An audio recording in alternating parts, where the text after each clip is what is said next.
विभागीय आयुक्त डॉक्टर चंद्रकांत पुलकुंडवार यांच्या अध्यक्षतेखाली पुणे एकीकृत महानगर परिवहन प्राधिकरण समितीची आढावा बैठक संपन्न।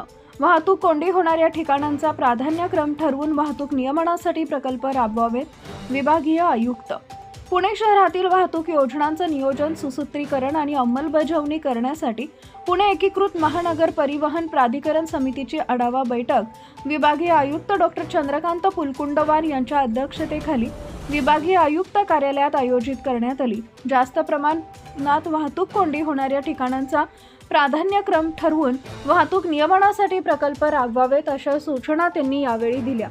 बैठकीला पिंपरी चिंचवड मनपा आयुक्त श्रावण हर्डीकर, जिल्हाधिकारी जितेंद्र डुडी, पुणे महानगर प्रदेश विकास प्राधिकरणचे अतिरिक्त आयुक्त दीपक सिंगला, अप्पर पोलीस आयुक्त मनोज पाटील, पुणे मनपा अप्पर आयुक्त पृथ्वीराज बीपी तसेच पुणे महानगर प्रदेश विकास प्राधिकरणचे आयुक्त योगेश म्हसे दूरदृश्य प्रणालीद्वारे उपस्थित होते।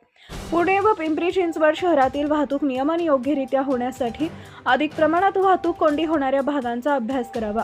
वाहतुकीचा प्रारंभ व दिशा यांचा योग्य अभ्यास करून सर्वेक्षणानुसार प्रकल्पांचे सादरीकरण करावे असे डॉक्टर पुलकुंडवार यांनी सांगितले आहे।